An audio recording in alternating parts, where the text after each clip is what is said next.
Top 10 lies Meghan Markle told King Charles. Starting off with number 10, well, this one we all know. The Harry and Meghan docuseries that was globally released early December most definitely is not a good look for the king, and coincidentally for the couple either. After some major truth bombs were dropped in the series, it has caused tensions to rise within the royal household. The king and father of Prince Harry has been under a lot of criticism following a statement Meghan had made in an interview with Oprah, where she talked about comments made about her skin color and their baby while she was pregnant. During the earlier stages of Meghan and Harry's relationship, the royal family did not seem too thrilled with the decision, and many news stories criticizing the two, with numerous racist undertones being published since then. And that wasn't even all. The couple broke numerous royal protocols in preparation of their wedding. A few of them include getting married in May, which was banned by Queen Victoria over popular superstition marry in May, rue the day, and on top of that they chose to get married on a Saturday when royal couples prior to them had all married on weekdays. Harry and Meghan did not stop there. They chose their own florist and wedding cake. Meghan has celebrated Christmas with the royals before they tie the knot, and the couple has even made political statements when royals are supposed to stay neutral when it comes to politics. This rebellious pair did not seem to give a F and have been doing whatever they felt was best for themselves ever since they first publicly started dating. Love it or hate it, but it definitely seems like the couple will remain the same despite the controversy. Number 9, the couple who doesn't give a F. King Charles' daughter-in-law Meg may be a savage, but his son Harry is no less of a savage. After the release of Netflix's Harry and Meghan, many were quick to question Harry's accusations that his father is saying things that were not true. Shocking. Harry calling out his own father, the king, for lying? The monarch is said to be deeply hurt at this criticism against the palace unleashed by his own son. They also didn't plan on addressing the doc or when Harry's book releases in January. Sources have said that King Charles does not want to strip Harry and Meghan of their titles, and that in time a meeting may be able to take place to try to heal the rift before his May coronation. How do you think this conversation would go? It could either cause a greater rift between the couple and family, or make matters worse. If it goes well, who knows how the media will react to the good news. Knowing how they have been portraying the two lately, who knows if they will change their stance or maintain it for public approval. Charles's magnanimous attitude shows a deep compassion and forgiveness in the wake of the Netflix documentary, which saw Harry accusing his father of saying things that just simply weren't true, William of being terrifying, and palace officials briefing against him and Meghan. Royal author Christopher Wilson said, "Imagine the hurt feelings of the king today. He has lost a son twice over, as a beloved member of his family, and as a valuable member of Team Windsor." Number 8, issues with the fam. As we've seen the Duchess of Sussex become one of the most watched women in the world, we've also seen everything Meg has done, and all the fair and unfair criticism she has been receiving. Royal fans used to love fawning over Duchess Meghan's stunning outfits, the adorable photos of her gorgeous son, baby Archie, and how much of the couple adore each other.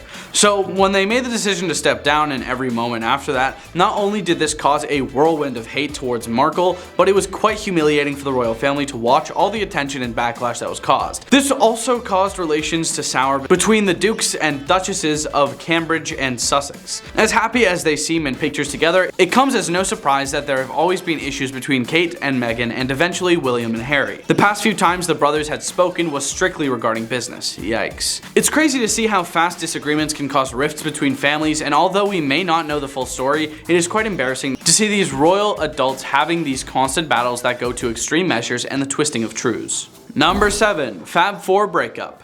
The chaotic timeline of Harry and Meghan's relationship that caused a lot more kinds of news stories. While sources told us that things went well when Harry introduced Meghan to William and Kate in January 2017, things took a turn when the eldest brother felt they were moving too fast. Harry was pissed off when William suggested he was blindsided by lust. William reportedly told his brother to take as much time as you need to get to know this girl, which upset Harry. Some felt it was an overreaction, but some think this sums them up as people. William, the calm and rational one, and Harry, who can't help but take things far too personally. It seems like that is all the headlines we have been getting about Harry, so is it really any surprise he's found someone else who has been matching his energy with Meghan, who has also had the habit of taking things too far? Harry and Meghan formally parted ways with Kate and William from the charity foundation they shared. The foundation said that both couples will continue to work together on projects in the future, including the foundation's mental health program, Heads Together. The Duke and Duchess of Cambridge and the Duke and Duchess of Sussex are incredibly proud of what they have achieved together through the Royal Foundation. They are especially proud to have established a charity that has had and will continue to have significant long-lasting impact, changing lives for the better. The Royal Foundation was created by Prince Harry and Prince William in 2009. Middleton joined the foundation after marrying into the royal family, and so did Markle. The charity champions for causes including mental health, environmental conservation, youth, and social empowerment. The decision to split charitable efforts comes after Markle and Prince Harry created their own household in March, breaking away from Prince William and Middleton's headquarters. Number 6. PDA. When Harry introduced Meg as his girlfriend, she was met with a lot of abuse and harassment, causing the palace to release a statement that read, "Prince Harry is worried about Miss Markle's safety and is deeply disappointed that he has not been able to protect her.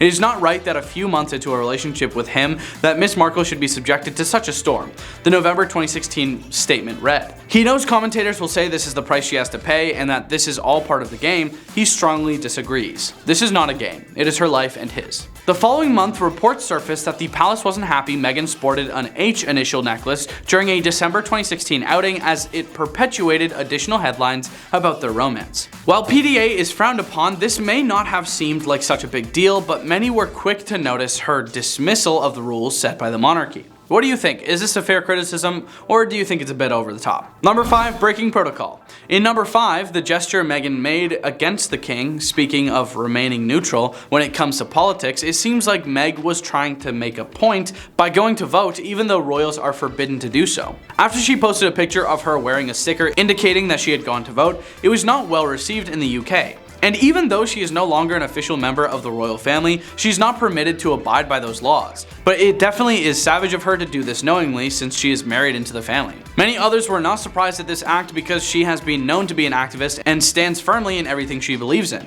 So for her to continue being the same way and not conforming to the laws of a country she wasn't even born in isn't the worst thing in the world.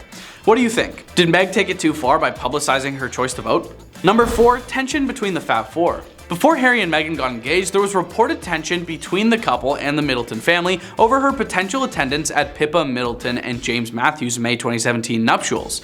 In the end, she only went to the reception. The drama between the family members and Harry and Meghan have always seemed to be relevant.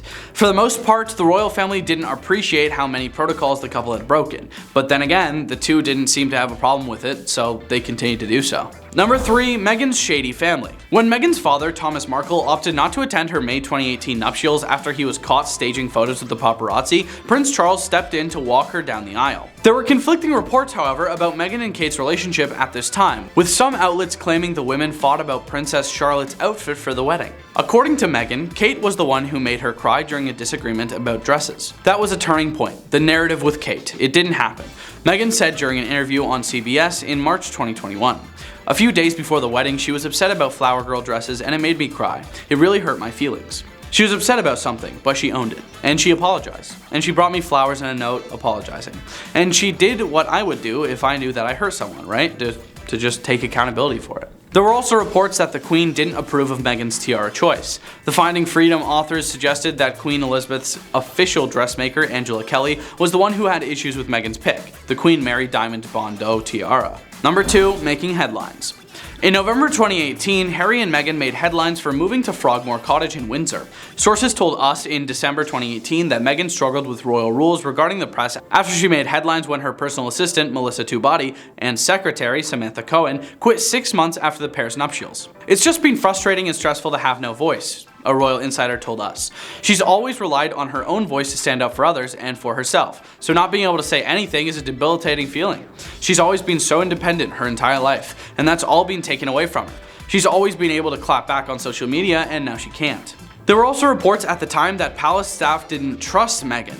While one staff reportedly said she comes with a lot of baggage, another employee was allegedly overheard referring to her as Harry's showgirl. Yikes, it doesn't seem many took a liking to Meg once she arrived. After trying to deal with all the media and actions inside the palace, the couple then found their home in LA and soon enough became quite the rebellious pair. After she had sued tabloids, she criticized the royal institution for not taking action. Number 1. Mistreating staff. Leading up to the Oprah interview, the Times reported accusations that Meghan mistreated her palace aides and staff prior to the 2020 exit.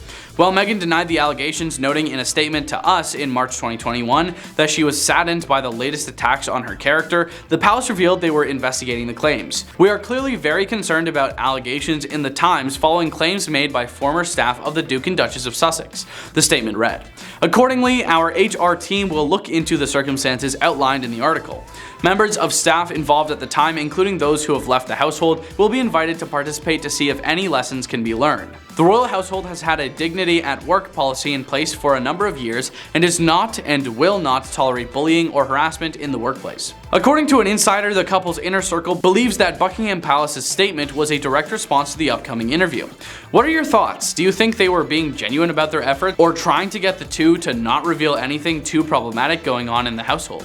The assumption from friends close to Meghan and Harry is that the palace has released this statement to strike back at Harry and Meghan for doing the tell-all interview, the source said. The palace knows that they will not be cast in the best light by Harry and Meghan on Sunday and doesn't want Harry and Meghan coming off as victims. And that's all for today's Royal Top 10. Did you enjoy this video? Don't forget to like and share it with your friends who are all into the royal English gossip. We'll see you next time.